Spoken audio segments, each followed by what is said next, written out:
We welcome you to the BRICS Academic Dialogue on International Security. This is the sixth in the series of dialogues that ORF and RIS are hosting under India's BRICS presidency in 2021.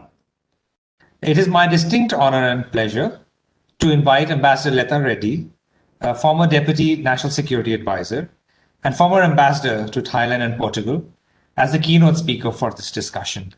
Ma'am, I request you to give your keynote address. I'm very happy to be here to talk on this subject. BRICS is a subject close to my heart, and I thank Observer Research Foundation for giving me this opportunity. As we all know, it was Goldman Sachs, Jim O'Neill from Goldman Sachs, who coined the original phrase BRIC. This was, of course, when South Africa was not contemplated by Goldman Sachs as an integral member of the group. And the original aim was to create an equitable, democratic, and multipolar world order. However, after 2010, when South Africa joined the grouping as well, many felt that the orientation had perhaps become more political. That's a question for debate, and I'm sure the panel will talk a little bit about that. I think that as far as India is concerned, what we see is that from 2001, when the idea was first mooted, till 2021, there's been, let's say, 20 years of the concept itself floating around. But as an organization, we are essentially celebrating our 15th anniversary, since it was only in 2006 that concrete moves were made to set up the group BRIC, and later which became BRICS in 2010, 2011. And for me, one of the very important recent developments was the foreign ministers meeting, the BRICS foreign ministers meeting on the 1st of June. And I think very rapidly, if I could go through some of the important points they discussed, it gives us an idea of the present orientation of BRICS. Firstly, obviously, the subject that's on all our minds, the pandemic, the COVID-19, how it has affected all of us, the urgent need for vaccine research development and cooperation, and to set up a research and development center. Then they move on to the challenges to the economic and financial stability, specifically caused by the pandemic. Then, of course, our sustainable goals, the sustainable goals as talked about in 2030 in the UN, the Sustainable Development Goals. And again, to what extent are these going to be affected adversely by the COVID pandemic? But it's very important to keep those goals in mind.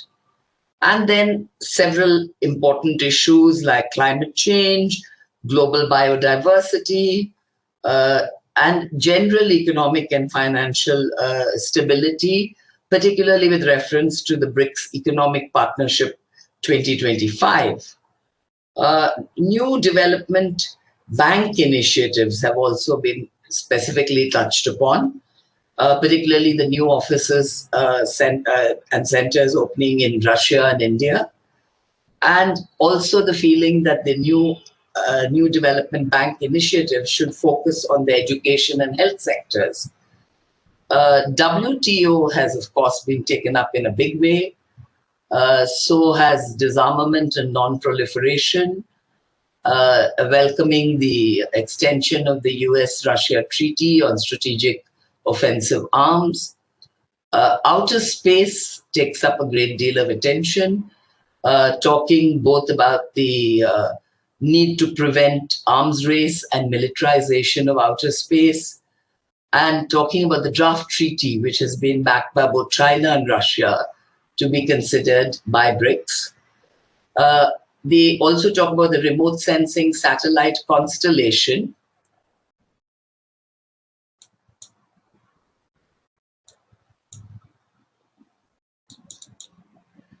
the remote sensing satellite constellation and its use specifically for dealing with the effects of climate change, disasters, environment, food shortages, water shortages, and socio-economic development, and the need for digital and technology solutions, and the need to prevent conflicts and violations worldwide by using international law and the UN Charter.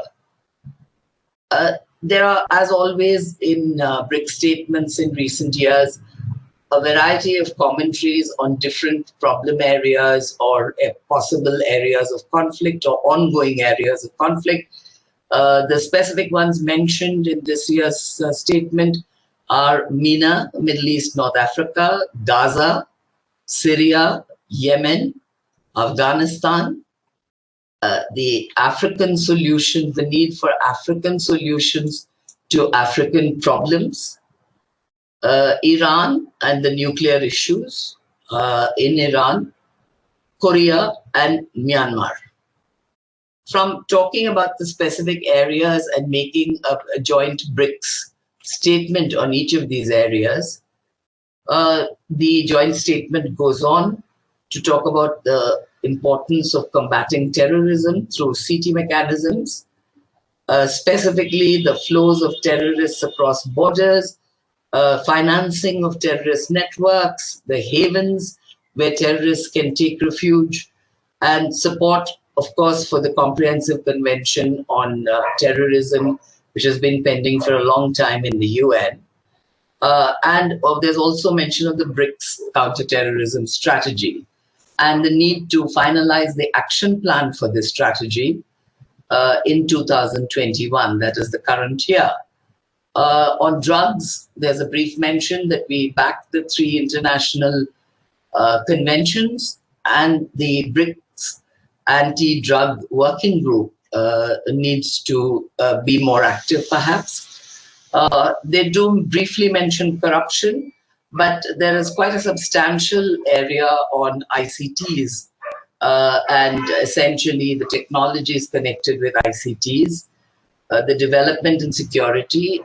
There's a very clear statement that the UN is the best fora to deal with this and to safeguard all interests, and welcoming the OEWG, the Open-Ended Working Group, and the UN Governmental Group of Experts work, and that we do need a BRICS legal framework of cooperation and security on ICTs.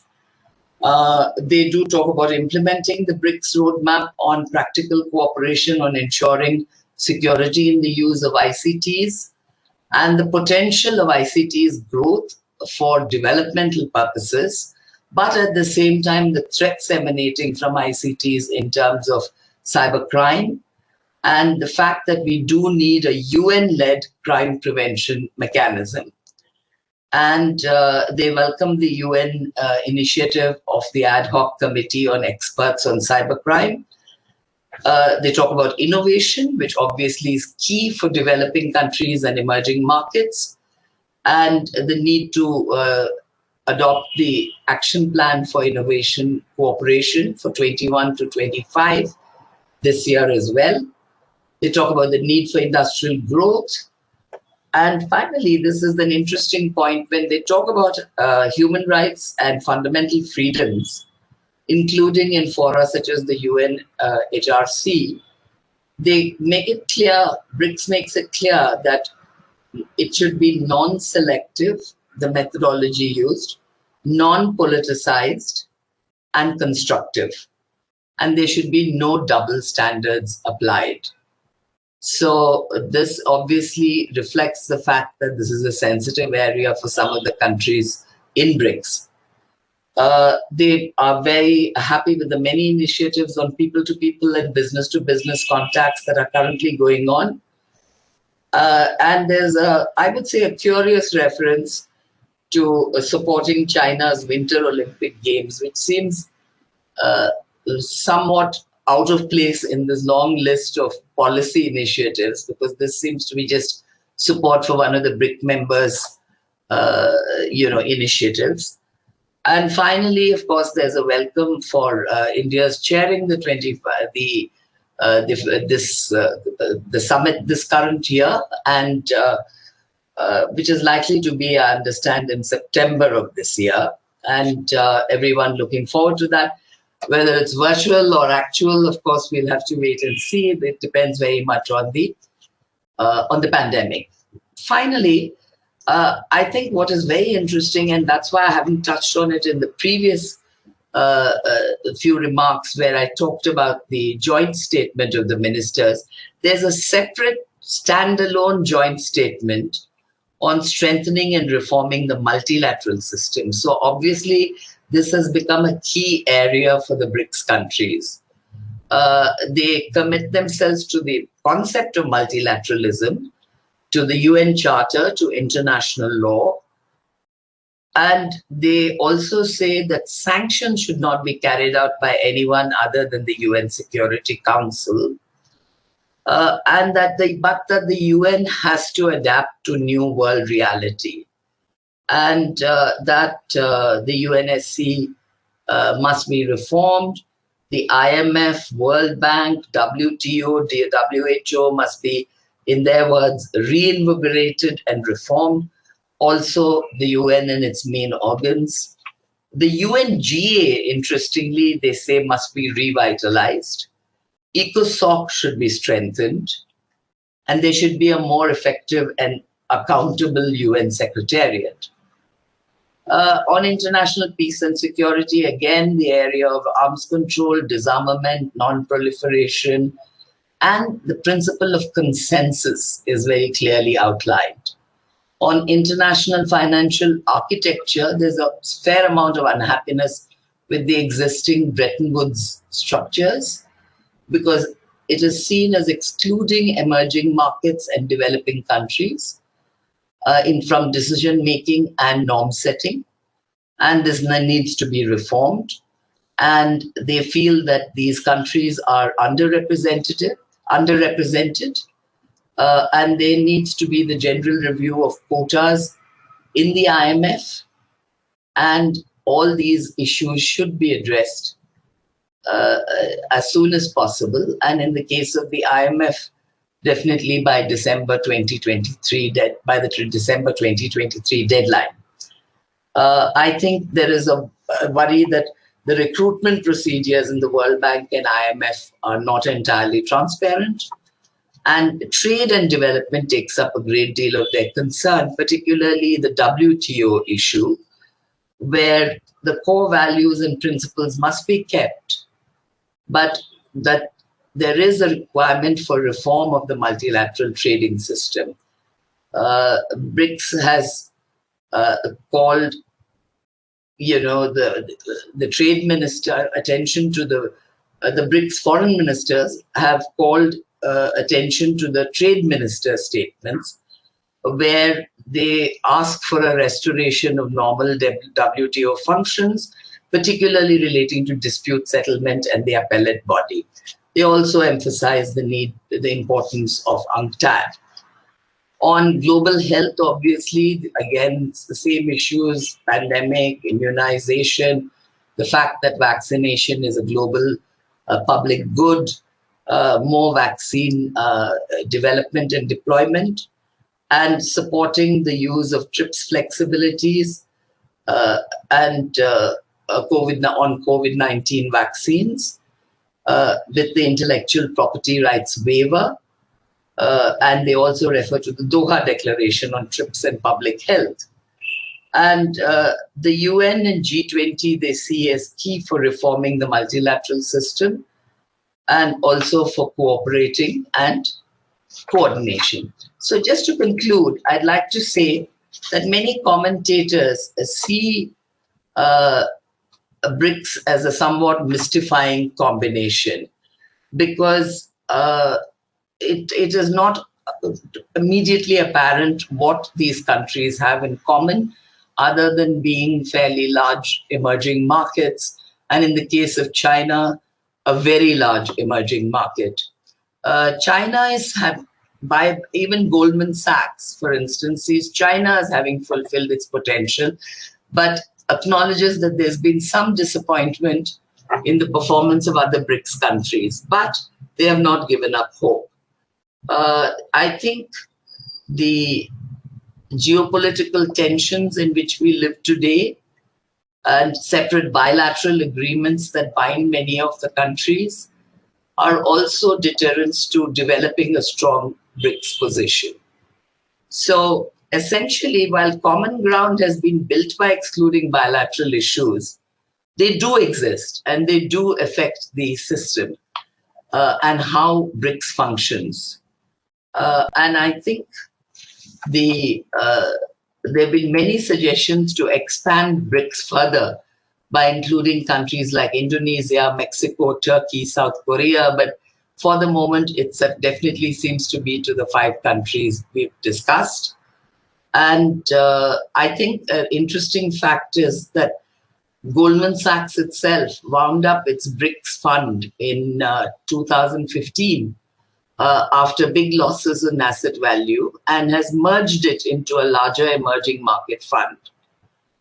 So I would say on the whole, it's while the raison d'etre of BRICS was economic, BRICS statements are sometimes seen as very political, calling for more inclusion in the multilateral world order, and decrying individual or group sanctions and asking for more UN-backed sanctions, if at all, and frankly expressing independent lines and views on world events globally.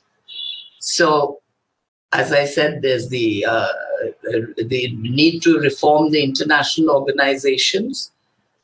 And I would say that in the post-COVID world, priorities for all economies will certainly change. So there will be some sort of overturning of previous held systems and some emergence of new systems, new emphasis, and new priorities. It remains to be seen how BRICS will deal with this. For want of a better term, I will call it a brave new world. So let me conclude there and wish the rest of the discussion will be very productive and very fruitful. Thank you.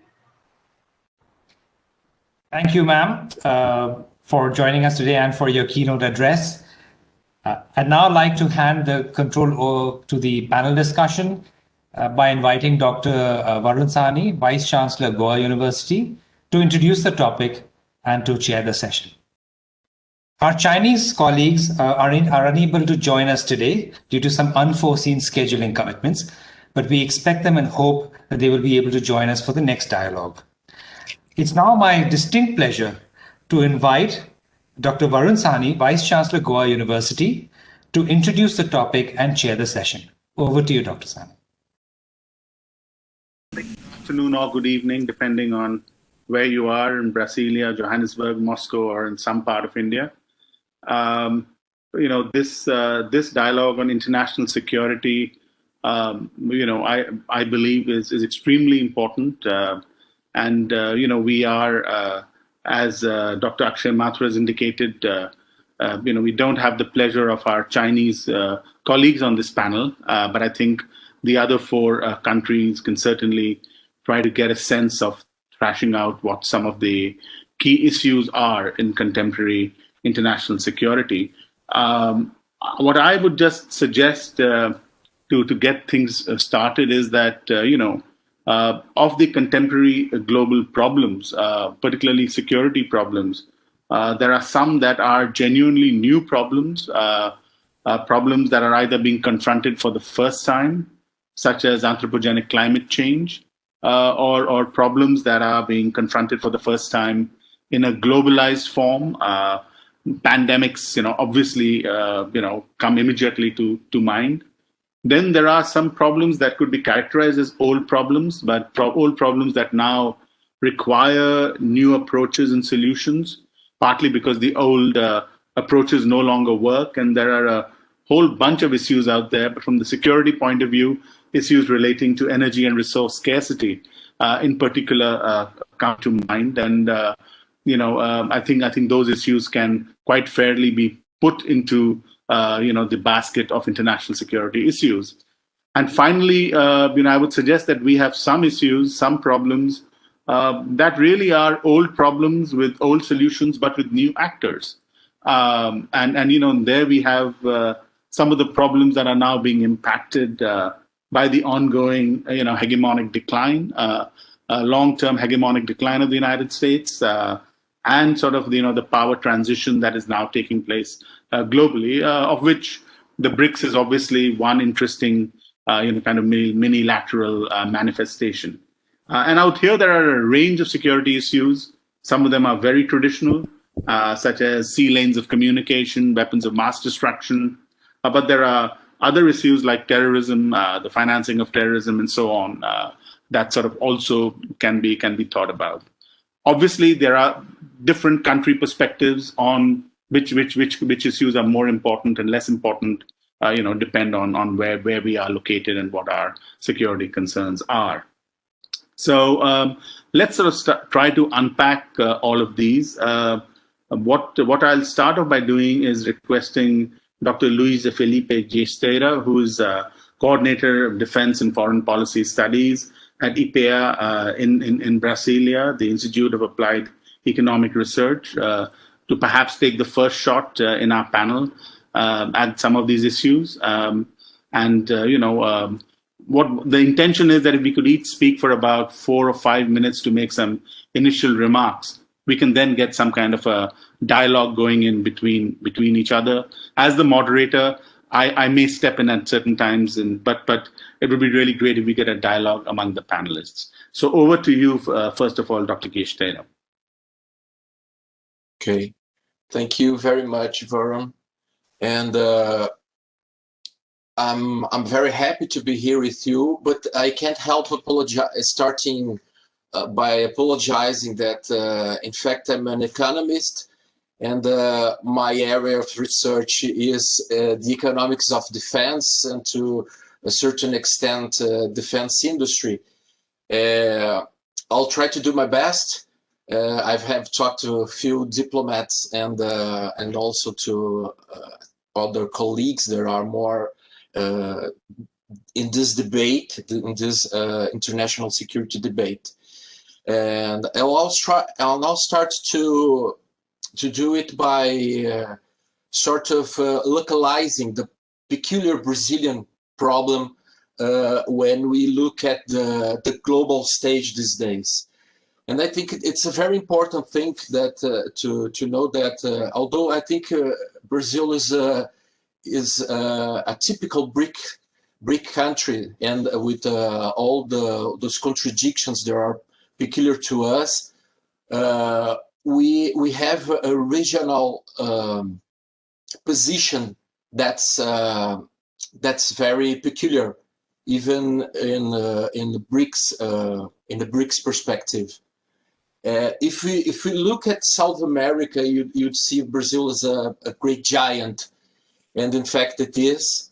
And it's Brazilian is almost for every sort of measure 50% of South America.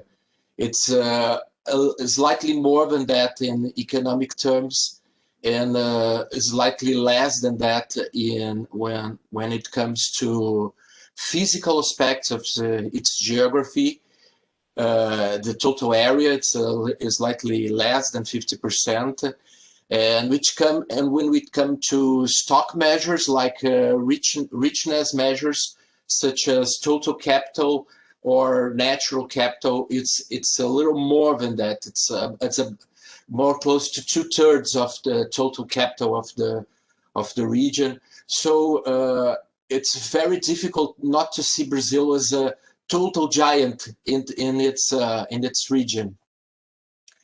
And of course, it gives us a peculiar geopolitical perspective in the world. The thing is that when you look at the global rankings, Brazil is still big, but it's not that big. And it's a very important thing to understand how we look at the big picture of international security. Because if we look at Brazilian history, the national security issue in Brazilian history, it was this gigantic perspective was not what we were used to live with in the previous centuries. In fact, Brazil was a very weak state in the beginning, and it changed in a great part because we have a very tight, we could see an embracing national security perspective. And in fact, for some time, we could say 50 years, starting from after the 30 economic crisis, national security it's the only true Brazilian policy. And even economic policies and cultural policies were somehow linked to national security matters. And it was in this way that we got to become the, I'm not sure about it's the total meaning of that, but we could say the leader of South America. Many problems. We're still a very poor country, remain. But this leadership could makes us a greater thing in the global stage. But it's not what have happened since then. You know, when Brazil became a democratic country in the end of 20th century, and we have a very important military. We call this the military affair. It comes from the imperial period, and we could say that a sort of strange feeling that separates civilian power and military power. And one of the consequences of that is that everything that has to do with national security was localized in the military discussion, with the Ministry of International Relations trying to join it in a big picture, and our security problems mostly linked to what we call public security, which is a much more reactive mood. It has to do with day-by-day problems of the people. And there's of course, if we talk about the drugs and the very high homicide taxes we have here in Brazil, this is the sort of problems I'm talking about. And when we talk about international security, we think of things like illicit financial flows and the financing of terrorism and cybersecurity. And it's very difficult to join what called the three pillars of international security approach from Brazil. I think I'm close to the end of my time, and I have to do. It's important to tackle with step by step when we comes to deal with Brazilian position in this sort of things, and we are able to build a grand strategy view of what are our main concerns. But I think that the cybersecurity thing is the one that could I can say be a common ground for all those three pillars I've just made reference to. And of course we have other sorts of problems, and I'm prone to answer questions on that. But I think it's a very important thing to say that there are many impressions, and they are very widespread within Brazil. But when you go to the statistics of that, it doesn't seem to be that important. I'm not saying that we don't have to deal with that, but they are not that important. And by the other side, Brazil is still a very weak state nation when we look at the global stage. Thank you, and I repeat that I'm prone to answer questions on specific issues. Thank you very much. Thank you for that. Thank you for that, Luis. And we see that you sort of raised the regional dimension as a key question that we need to consider.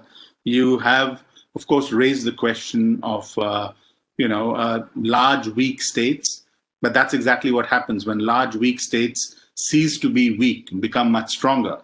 Something fundamental changes in the entire system, and that's true about Brazil. That's true about India, South Africa, and certainly, true of China. So large weak states, when they cease to be weak, everything changes. And of course, you've sort of highlighted illicit financial flows and cybersecurity as two key areas where the BRICS dialogue sort of needs to concretely move.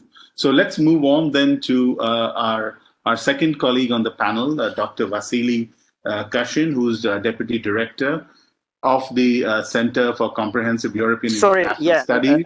Please let me continue without. Yeah, please go ahead. Most welcome, and please go ahead. I think Dr. Kashin has been having some problem with his video link. Yes, would you like I'm just afraid that my internet is too weak. So if it is possible, I would continue just with the audio. That's fine. If the video link isn't working, we'll be happy to hear you on the audio link alone. Please go ahead, Dr. Kashin. Yes, concerning can you hear me now? Loud and clear. Please go ahead. Yes, thank you very much. Sorry for these technical inconveniences. For Russia takes a special place among BRIC nations in terms of national security policies, being a traditionally strong military power. Russia is maintaining rather active and large-scale defense industrial cooperation with all other BRICS nations, especially with India and China. And at the same time, the main goal for Russia is to move beyond the traditional areas of defense cooperation with other developing nations and to become a major supplier of other solutions which are related to the national security and strategic issues, which include information security equipment and technology, internal security and surveillance technology, energy security and associated solutions, etc. So currently, Russian defense and industrial policies are very much centered around the diversification of the Russian defense industrial system, which is the basis of the Russian high-tech economy.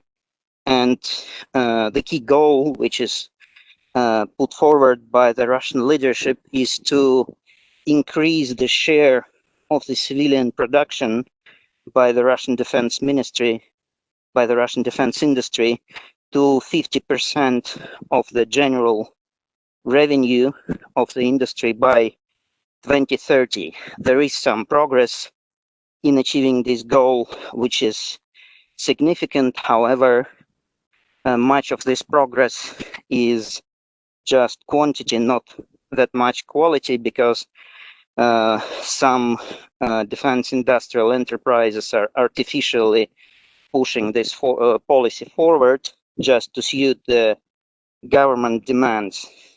To increase the quality of this growth, Russia will need wider international cooperation, including with other BRICS nations. Currently, we have a kind of industrial partnerships in civilian and dual-use industries with China, but rather limited ones. And there is search for possible partners in other countries, especially in India. which has traditionally strong industrial ties with Russia. Of course, sanctions are a major factor affecting Russian ability to operate and increase these kinds of high-tech exports.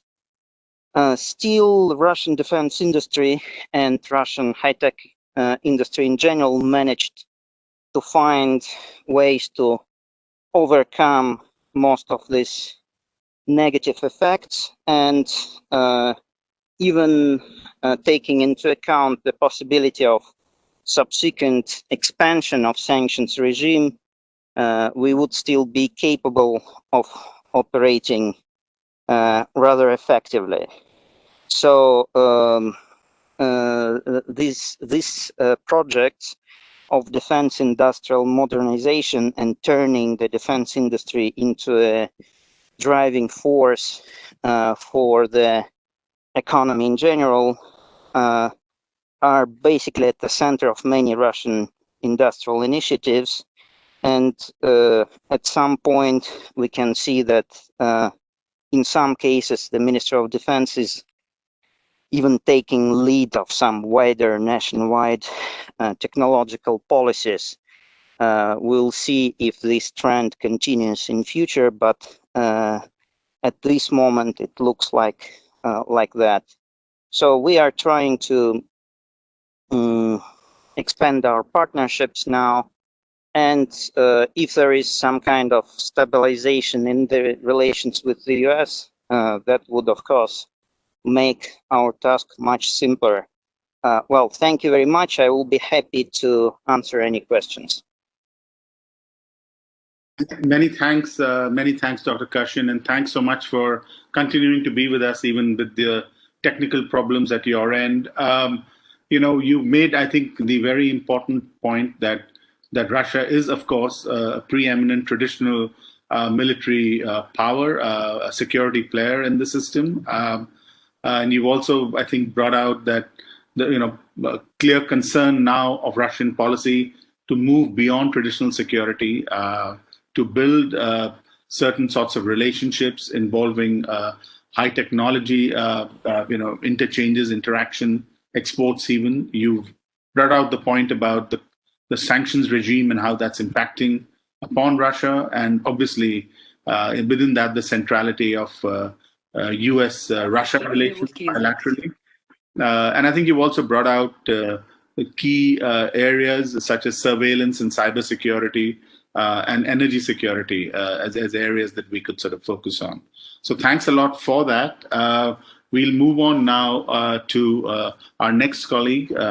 This is Professor Pamandla Zondi from South Africa, chairperson of the South Africa BRICS think tanks, and one of the key drivers, on the whole track to BRICS process over the last many years.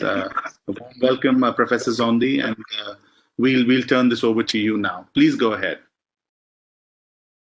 Thank you very much, Prof. and our host in Goa. Thank you very much for this opportunity, and thanks for this conversation on BRICS and how BRICS handles security. The question of security has advanced in BRICS to the point where we are looking at better ways of responding to shared security threats in the region.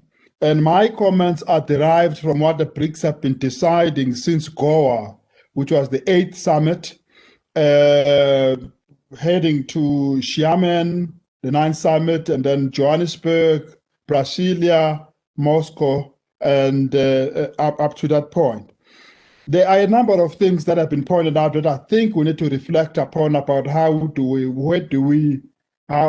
move from here going forward.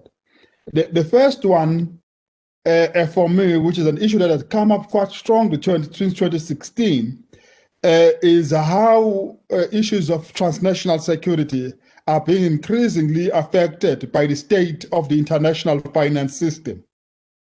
That is state of the changing nature of the international finance system, cross-border financing, which is meant for good, meant for development, meant to strengthen countries, increasingly being used to finance subversive activities right through, and that as the international finance system improves, as it evolves, as it becomes more technically advanced, so does cybercrime that is financed through it, so does terrorism that is financed through it and all that. So international financing, Professor Felipe, will become an important point going forward to us. The BRICS have also, in that regard, focused on state financing of these threats.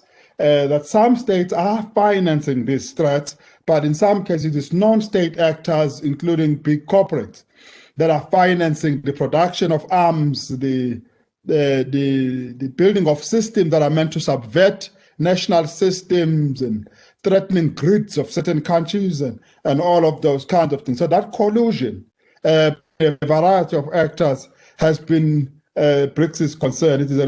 That's for that reason that the BRICS have been pointing out, because it's a shared concern across all the BRICS countries, that technology is becoming an enabler to very complex forms of threat to humanity, including physical threat like human trafficking, like trafficking of drugs. Technology is enabling that. And then also then non-physical threats, which is cyber threats and all of that. And therefore, in Xiamen, quite a big focus was put on the importance of the new currencies, the cryptocurrencies, and how those cryptocurrencies are making it even easier for the international financing of terrorism, of crime, of violence, of anything else, to pass through all the checks and controls that we've had up to this point.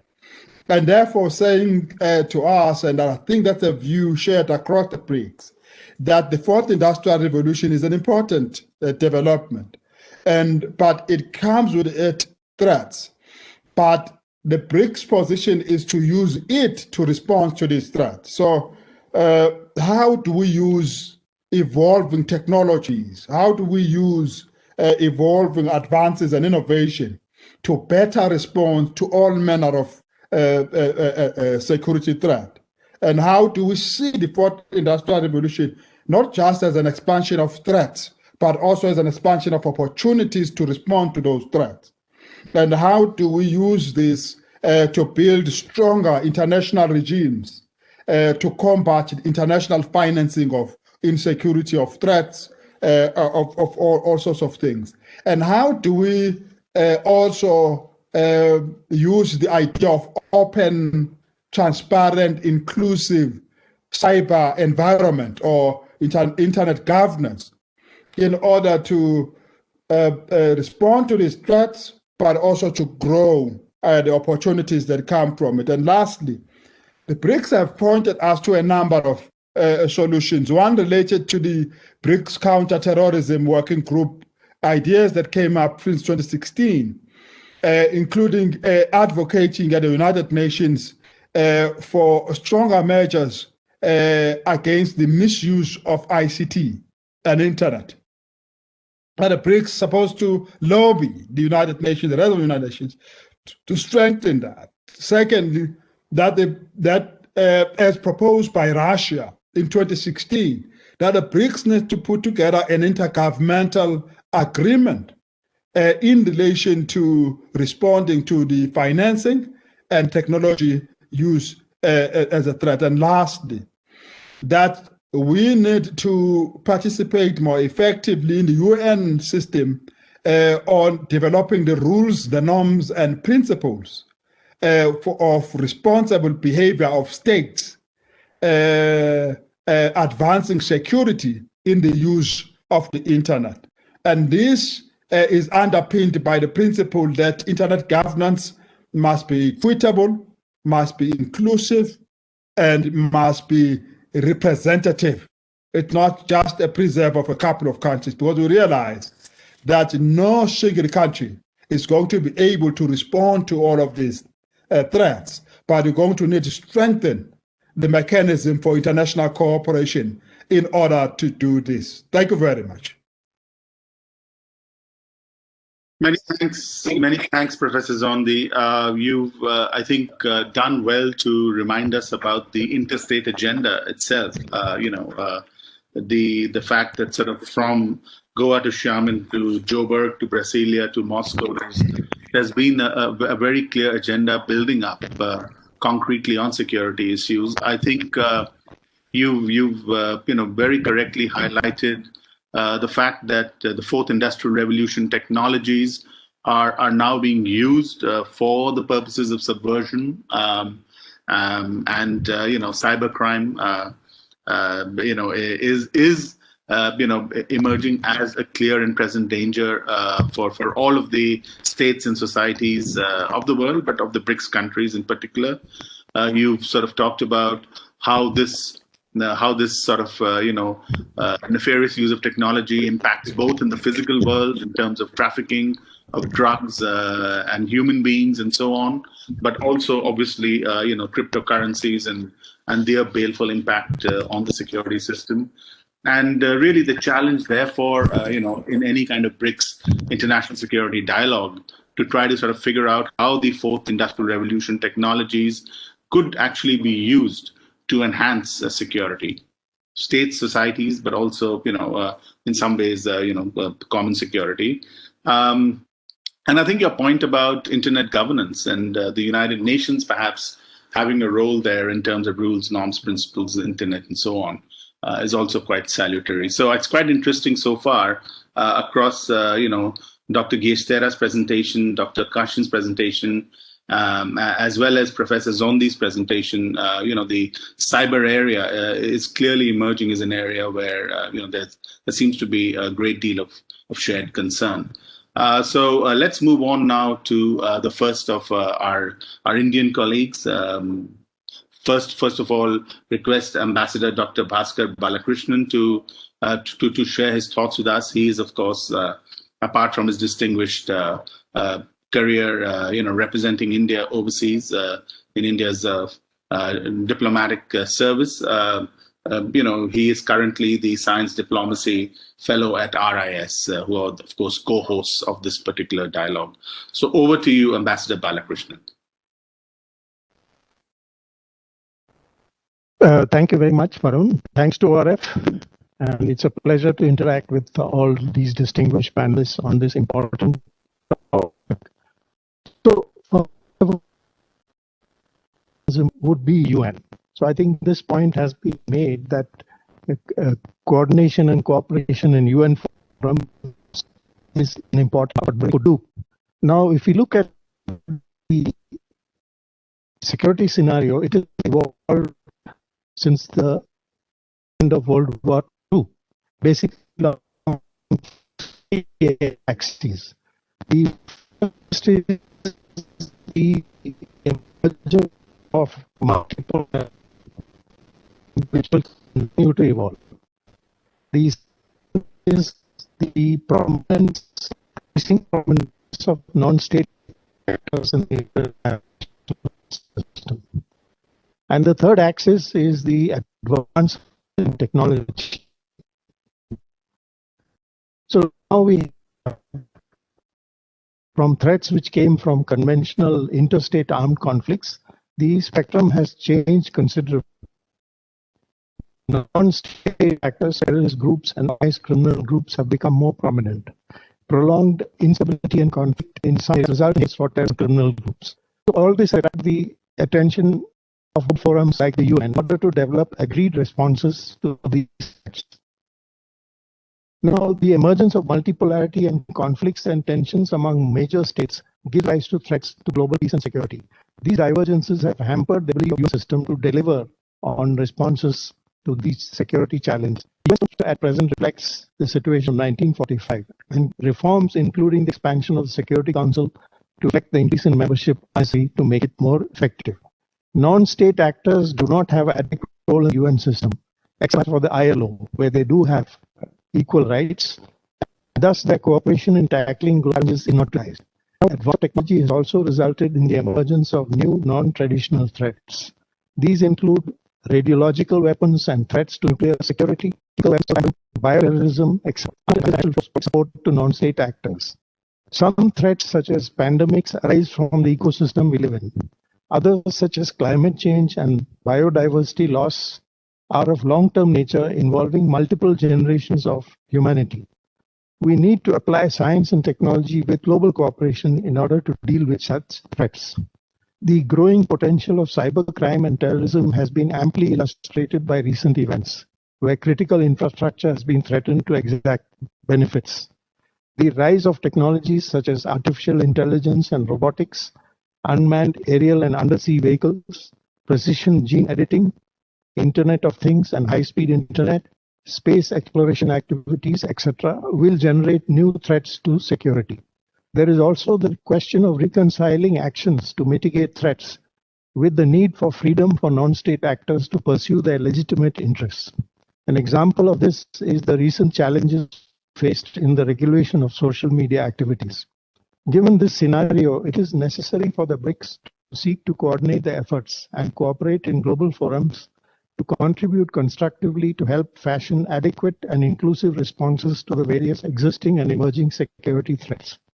Cooperation could include structured study and expert groups and dialogue platforms focused on specific type of threats, exchange of information, sharing of best practices and policies, and capacity building efforts. There is indeed a rich field for cooperation which could be exploited. So far, the BRICS security agenda has included issues such as cybersecurity, terrorism, UN Security Council, militarization of drugs and narcotics, peacekeeping and peace building, maritime security, organized crime and corruption as well. The meetings of national security advisors of the BRICS working groups on security issues are to be welcomed and should be further developed. These exchanges on approaches to international security threats. It is heartening to note that there is some convergence on biological security cooperation that would not be surprising, and information and communications technology security. And there is a proposal to continue work on a system for countering security threats in the sphere of information. Undoubtedly, there are differences in political and governance systems in the BRICS group, as well as differing geopolitical interest conflicts.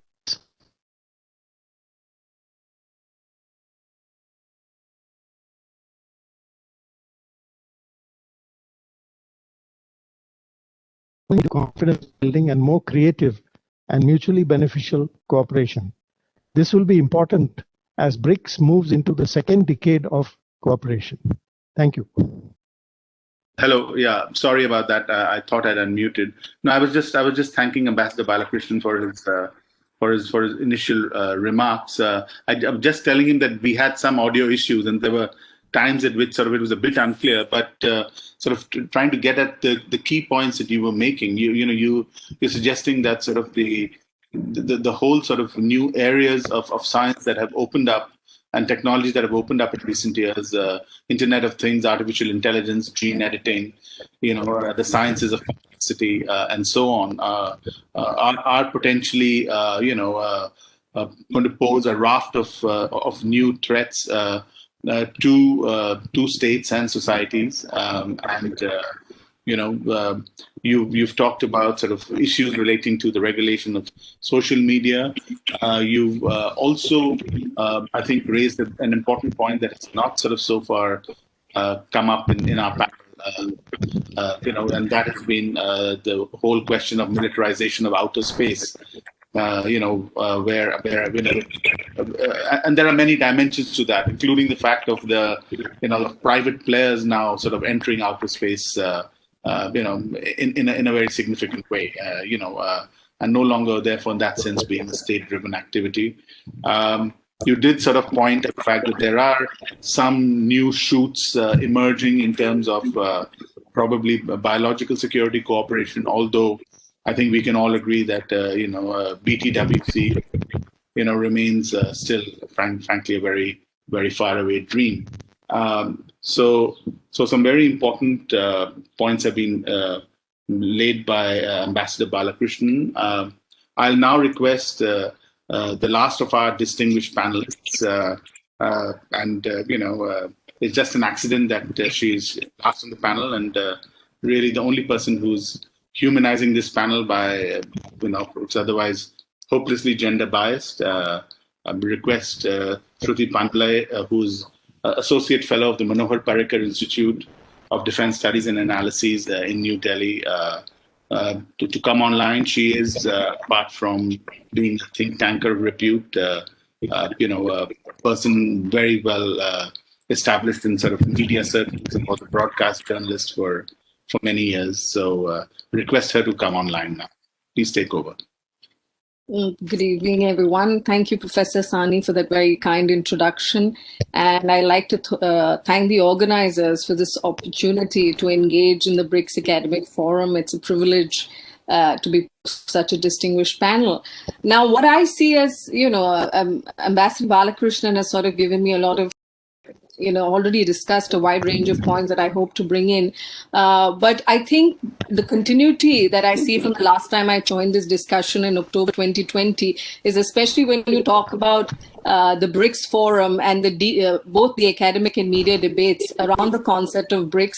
There's perhaps sometimes a little polarizing because, they range from either predicting its imminent demise or to one's sort of stubbornly advocating its relevance, especially now in a fractured global order. Yet what is remarkable for me, who is watching from the outside, is that irrespective of which side of the debate you're on, the message that you seem to take away is that there is a sustained interest in what this grouping represents and expectations from it to do more and to succeed. So I thought a good way to talk about our concerns would be to look at how India's chairmanship this year is looking to focus on key deliverables. Now, we are coming on the back of a G7 sort of summit and discussions from there.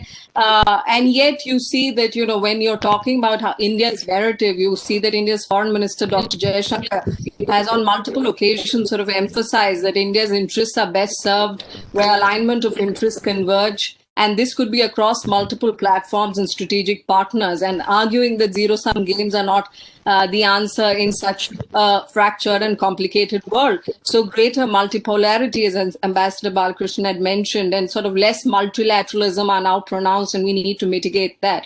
So for BRICS, therein lies an actual opportunity to deliver while reconciling, if I may put, many inherent contradictions. So given that in the post-COVID-19 era, countries are sort of looking at the outbreak as a geopolitical crisis, BRICS countries, apart from, of course, China, who has sort of advertised and posted impressive growth figures, have borne sort of the brunt of what is now will be issues of rising poverty, sluggish economic growth, and apart from the structural issues that already plagued the international system even before the pandemic. So in my understanding, when we talk about international security, as Professor Sani sort of mentioned in his preface comments, would be increasing our understanding of security to health, trade, job security sort of conversations coming in. So if you look at the India sort of deliverables this time, the call for reform on reforming, in terms of multilateral institutions, including the United Nations, the UNSC, the IMF, and the World Bank, as well as the WTO, it sort of ties in with the group's long-standing demand of a more inclusive global governance. However, we have had critics pointing out that how countries like China and Russia, for instance, who are already on the high table, have often little interest to take this conversation further beyond declaratory statements. But yet, from the Indian point of view, I think it's significant that the needle of the language in many minds has moved a little incrementally. And, considering that multilateral reform itself and a discussion on it could be significant in the broader conversation on UN Security Council reform. Also, at a time when vaccine nationalism has become increasingly sort of controversial, the BRICS ministerial decision to support negotiations at the WTO for the waiver of trade-related intellectual property rights for vaccines and medicines is significant as well. So we know that, the Brazil hasn't fully supported this effort led by India and South Africa for a 3-year sort of waiver. But the messaging at the WTO for the BRICS favor, from the BRICS for a WTO sort of waiver, TRIPS waiver, is significant again. But yet, again, when I talk about reconciling contradictions, there will also be now eyes drawn out on terms of how BRICS countries come together at the BRICS Vaccine Center initiative, which has been proposed. And, given that Russia, China, and India have been at the forefront of vaccine manufacturing, but in some cases haven't seen a full convergence in terms of sharing of information and delivery. Now, when the next point on the agenda has been on counterterrorism, so for India especially, and that has been repeatedly made as a high priority from the Indian perspective. So there is incremental progress again on the adoption of a counterterrorism strategy by the BRICS countries, which is significant. However, if you look at the India's core security concerns, especially vis-a-vis Pakistan and how they get addressed in terms of conversations with China, that will continue to sort of cloud the conversation. And we've also seen very little progress on how we understand and move the discussion on the Comprehensive Convention on International Terrorism. So while India this year has already hosted, I think under the aegis of the National Investigative Agency, an intra-BRICS discussion on cybersecurity cooperation, which was mentioned by many panelists before, the fact that you have a parallel conversation on global disinformation campaigns, as well as difficult subjects like techno-nationalism and 5G, again, make this a very complicated discussion to take forward. However, knowledge innovation remains vital to Indian efforts both at home and in collaboration with partners. And this is an area of opportunity where BRICS countries could work together, where it would be non-controversial, especially across the areas of health, agriculture, science, and technology. Again, the focus on connectivity this time on the charter has also come up in terms of the international security conversation. And I think though connectivity is being sort of largely contested in the global conversation, we've seen some creative thinking within the BRICS forum with the BRICS New Development Bank and now talk of expansion of regional branches. So as long as initiatives from the forum demonstrate a commitment to norms and transparency, I think this will continue to find traction. Now, let me round this up by saying that, India's plans to have sort of an umbrella approach to issues at a time when the world is watching tensions rise against the backdrop of the India-China border standoff is perhaps an exercise to moderate expectations on deliverables, as well as keep channels of communications open, given that rebuilding trust after Galwan is charting new territory, given that the fraying of the old bilateral consensus has happened, and this will definitely impact conversations within the forum. Now, while the grouping has reaffirmed the importance of territorial integrity and sovereignty of states and the need to resolve problems through peaceful means, the reality is, as speakers have mentioned, that the US-China rivalry intensifying, the already complex dynamics of the India-China relationship, the looking at the India conversation only through the lens of the United States, the growing Russia-China linkages, Russia-US tensions, China's economic success vis-a-vis other members, and trade imbalance with India are all prospects, all sort of raise the prospects of more symmetry and less sort of substance, given the amplified contradictions within these countries. Yet ultimately, I think what remains is, if we need to stop this sort of perception of obituaries, premature as they may be, BRICS needs to be stronger in its unity of purpose rather than merely a sum of mutual convenience. And I think from that perspective, India's charter at the moment, it allows for a moderation of expectations in terms of key deliverables, but cohesive visions will have to be delivered by all partners. I'm happy to go into the brass tacks on a lot of the deliverables mentioned this time, but I'll stop here and invite a discussion. Many thanks. Again, some really valuable points out here for us to consider. And I think it's important, to have brought the discussion partly to what India's concrete agenda is at the time when India is in the chair. I think this notion of trying to move beyond zero-sum calculations and the inherent contradictions that do exist within the grouping is an important point, as is the reflection that we are going to be, all of us in different varying measures, living through some rather difficult economic times, with the sluggish growth, rising poverty, rising inequality again, and in societies that had sort of to some extent dealt with some of those issues. I think the question of reform of some of the key international organizations, whether it is Security Council reform, the WTO process, the World Bank, therefore global governance in a way is also being signaled, and the fact that sort of there are some really tough issues here, ranging from terrorism, getting beyond the platitudes of how terrorism is terrible to actually figuring out concretely what to do about states that sponsor terrorism, which is, of course, you could say probably the key concern of India's external policy right now. And also sort of, I think a very valid point on sort of the whole vaccine debate and, what's going to happen there. The pandemic, is not going to be controlled until vaccines are widely available. And I think that there are some key issues there, including the 3-year waiver on TRIPS and so on, that have been highlighted here. So we've got, I think, about 15 to 18 odd minutes sort of at our disposal, where we can sort of try to further take apart some of these issues.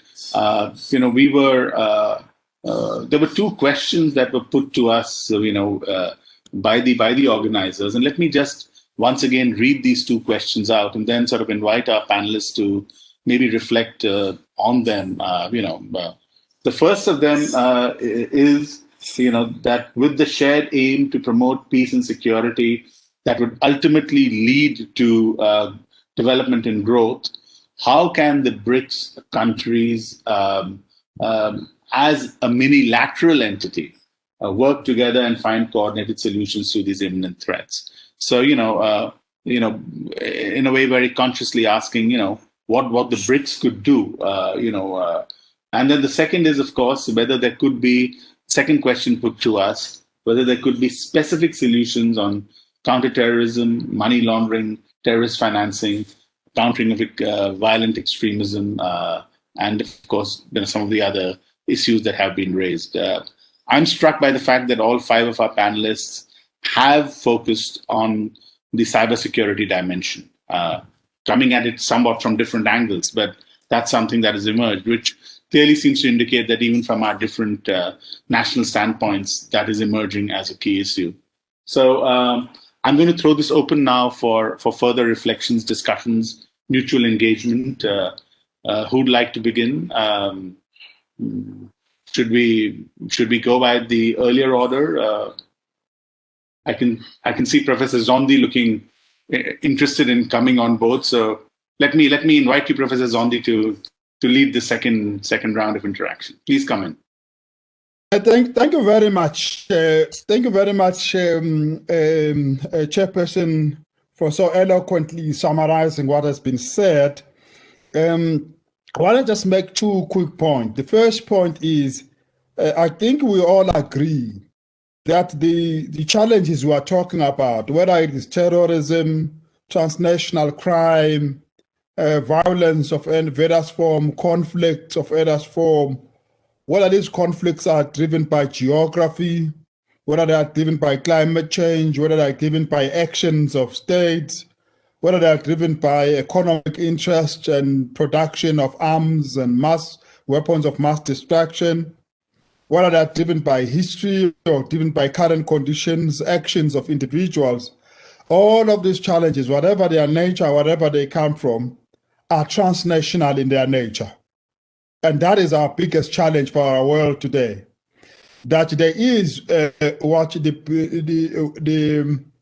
meeting of the National Security Advisors of BRICS in 2018 said, called it the epidemic of transnational security challenges. That there's a pandemic now. And that pandemic is this transnational security challenges. They pop up here, pop up there, pop up here, pop up over there. And a lot of these have to do with irreversible changes taking place. So we should never even think about a solution that relates to reversing changes. The boundaries are increasingly soft.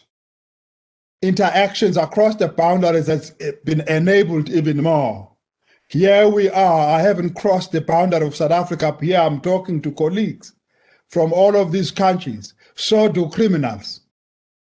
The technology that enabled us, the interconnection that got able to us. The first thing is to realize that these are transnational challenges. So they concern the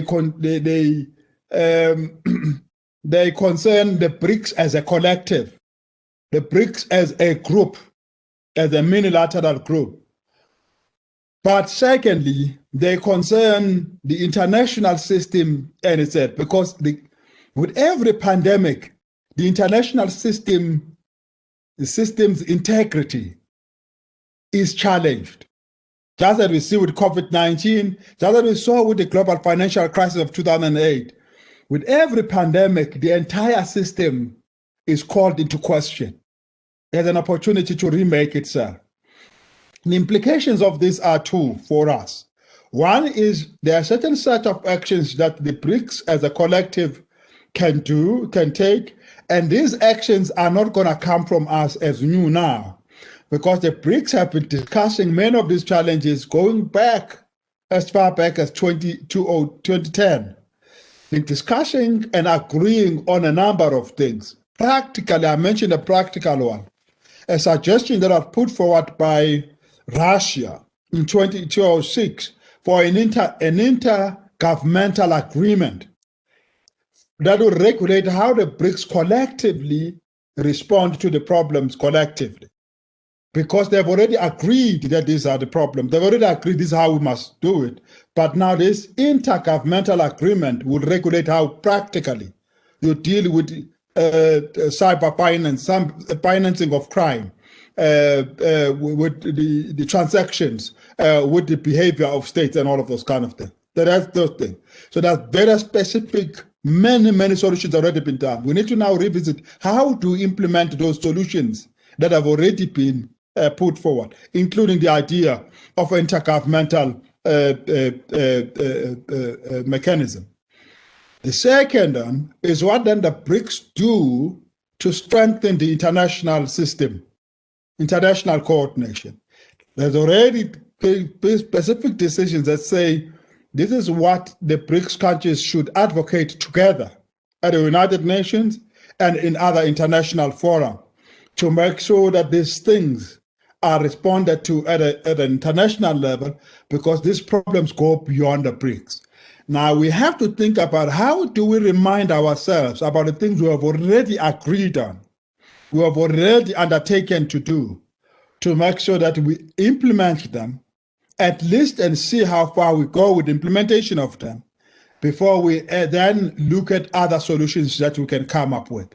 That is my plea, that as the think tanks, one of our biggest duty is to go back to what the decisions have been implemented, have been decided, understand why they have not been implemented, and work out what would be done to make it easier for the states to implement the intergovernmental agreement, for example. There are worries about what will be the relationship between this international agreement and the national laws. Worries that international agreements can undermine national laws. You know, those worries, the nationalist sentiment, all of that. And then we say, what do you do to make sure that this intergovernmental agreement does not undermine the national laws of individual countries, so that you remove the obstacle to the implementation of a widely agreed solution already. So I am appealing that we identify those things that have already been decided and say, how do we better implement them? Thank you very much. Thanks a lot. Really useful. Ambassador Balakrishnan, would you like to come in at this point, please? Thank you. Well, I won't take much time. Professor Zondi has really laid out a lot of things to think about. There are two areas where some degree of convergence can be seen. One is in biosecurity, because of the recent pandemic, everybody is worried about this. So maybe, and there's a high degree of convergence in the international system on this. The other area where some fruits can be expected is in cybersecurity. There again, all countries have been victims of various types of cyber attacks. Now the thing, cyber security is very, very complex. It is impossible to determine who is behind a threat. The threats are extremely rapidly evolving. Much of the capacity rests not with governments, but with the industry. So it's a very complex kind of threat, and just a simple kind of treaty may only be a first step. I think it requires governments, cyber experts from industry, all working together and working together quickly in real time to deal with this. Much of our infrastructure now depends on cyberspace. For example, the pipeline, colonial pipeline incident, and there are a lot of ransomware attacks which are going on, which don't come out in the public domain. As we speak, a huge amount of money is being paid to these attackers. So it's a problem. We are only seeing the tip of it in the public domain. A lot of it is underwater, so to speak, and it's a very complex problem. So I would think that it's good that the BRICS are, paying attention to this problem. Thank you. Thanks a lot for that. Dr. Kashin, would you like to say something at this point to take the dialogue forward? Thank you very much.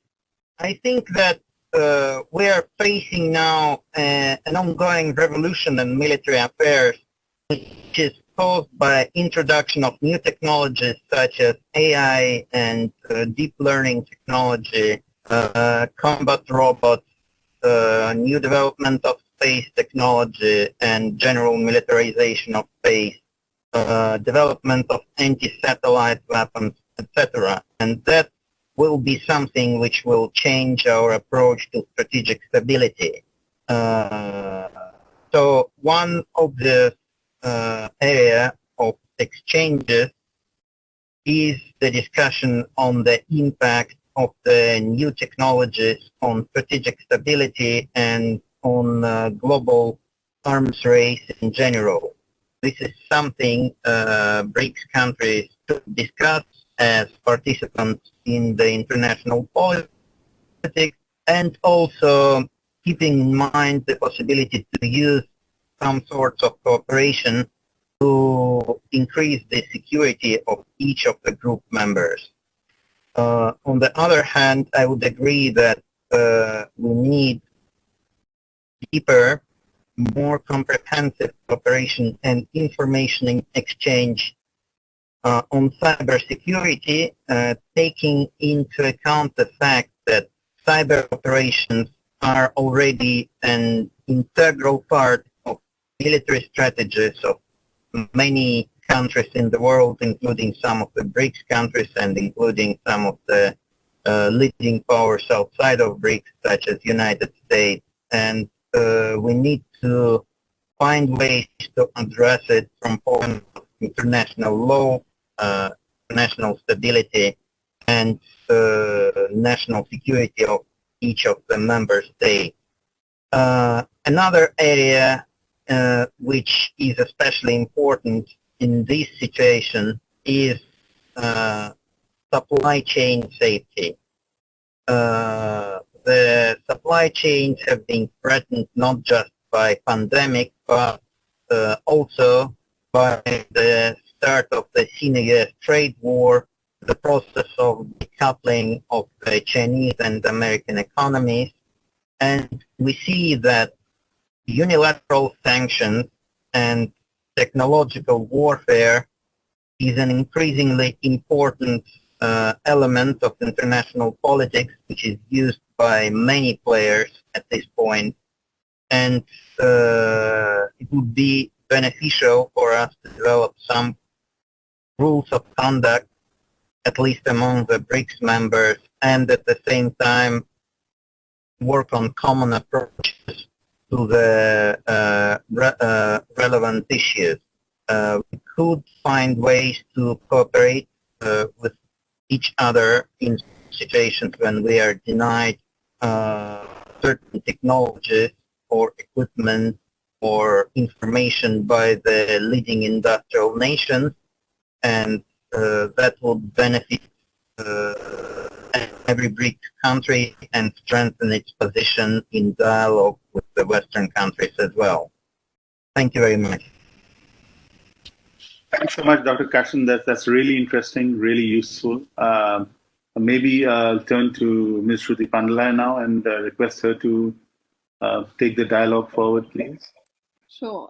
I agree completely with Professor Zondi when he sort of flagged what has been some of the procedures that we've established, especially in the cybersecurity realm. And I think the conversation is really, as flagged, about data protection, consumer protection, cyber crime, cyber defense, and in essence, a bigger conversation on digital sort of sovereignty. So we've seen that a lot of the BRICS nations are massively sort of investing in digital capabilities while developing sort of their own internal internet sovereignty legislation, crafting new data protection frameworks, and increasingly requiring tech companies to store data about a person in that person's home country. Now, all of this is happening simultaneously, where we are talking about opportunities for creative policy solutions and regional collaborations.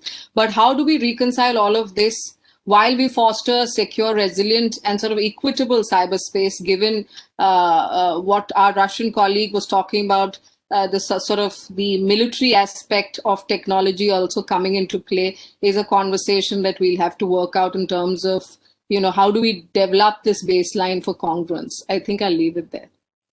I was inviting Dr. Luis Felipe Gisera to come in with his assessment, please. Please come in. I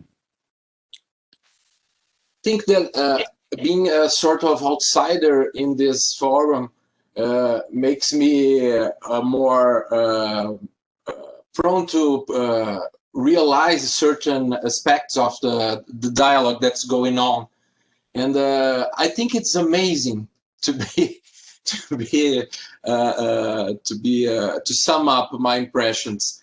And we have such a different historical and geographic backgrounds, and still we are here agreeing in very important matters. And I started by telling you that Brazil is in a very difficult moment of its history. We feel very fragmented inside. It's very difficult to find consensus among us Brazilians, and yet I think we are somehow walking in. Of course, terrorism is not a very important issue to Brazil, and environmental issues are very, very important to us. Probably not to mention that it's not been felt. I mean, because of the Amazon basin, the rainforest, but still, I think we could find ways to work together, and we have built this bank out of nothing, and we are in, and I think we are making some amazing progress on that.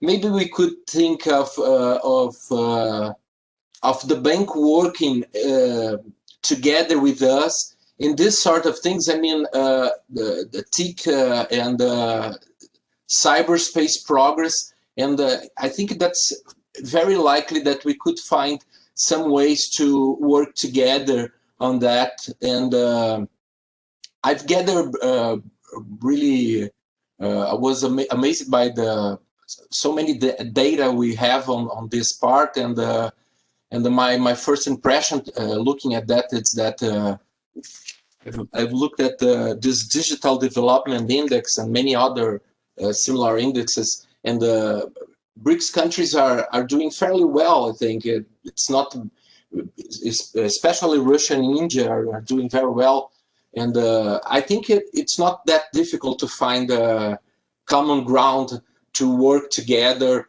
and find better ways to do that. And from a Brazilian point of view, what is really difficult in this path is that it's not that easy to find a long-stand way what are the main points in our grand strategy. But somehow, looking at this dialogue, I think that we can have hope that we'll be doing in the next years or decades, so to say. Thank you. Well, thanks ever so much. I think we are literally getting to the last 2 or 3 minutes. So as the moderator, I guess I should sort of now try to pick up, and try to highlight some of the feast of issues and problems that have been laid out for us by our panelists. Clearly, in these troubled times, biosecurity, with all of its complexities, vaccine nationalism, etc., becomes, I think, a key area of security dialogue. Cybersecurity, which has been around but is emerging ever more importantly, becomes another key issue. Cryptocurrencies as a subset of the whole cybersecurity issue. And that links almost organically to the whole issue area of terrorism and terrorism financing of other forms of transnational criminality. I think a very important point was raised by Dr. Kashin, when he sort of highlighted the ongoing revolution in military affairs, a point that Professor Zondi had made as well in the context of the fourth industrial revolution. And I think it takes at least two clear kind of manifestations here. One is in the purely technological sense, new weapon systems, autonomous weapons, robotics entering the battlefield, battle spaces is one key issue. But the other is sort of, the militarization of outer space as another kind of key concern on which there can certainly be a BRICS security dialogue. The point also of the reform of global governance, and particularly some of the key international organizations, related to global governance. This is of course a concern that goes way beyond, the security area and gets into international political economy, gets into questions indeed even of global culture and so on. But clearly, I think it would be part and parcel of any sensible BRICS dialogue on international security. And underlying these two, I think, are two key concerns. The first of them was highlighted in particular by Shruti Pandalay, which was the whole question of the global economy and our national economies, and the fact that both nationally and globally we are going to go through a period of sluggish economic growth and widening disparities. Huge sections of our societies had risen and had sort of risen beyond poverty, and then the real fear that in all of our countries, in different ways, significant sections could again be sinking back into poverty. I think is a key concern that should really be a part of any such dialogue.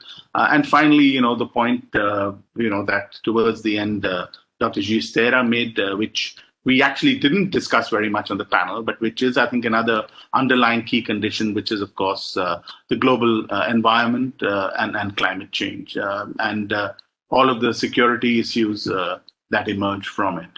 I'll just leave us with a final thought, so that, we've got to sort of, always end with a question, we think tankers, of course.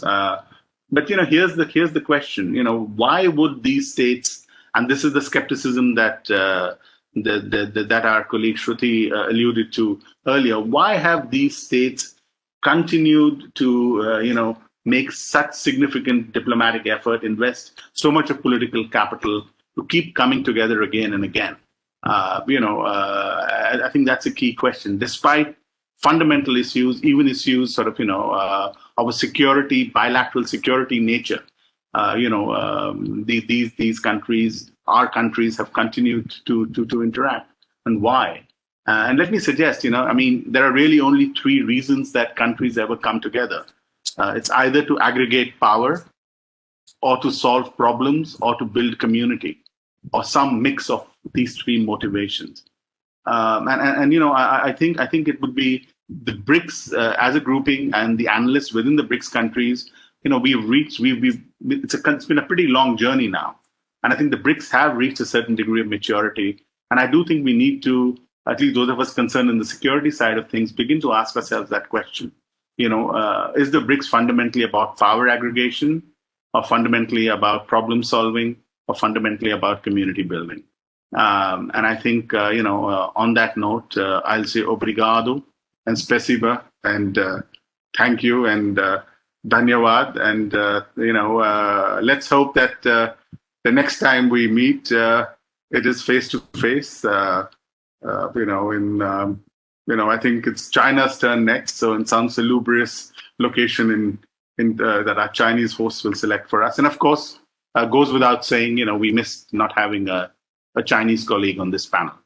So again, many thanks. And we are grateful to Dr. Kashin in particular for sticking it through despite the technical problems at his end. Thanks a lot. And I'll turn this now over to our organizers. Thank you very much. Thank you very much, Varun, and all the participants, Shruti, Ambassador Bhaskaran, Louis, and of course, Professor Zondi. Thank you very much.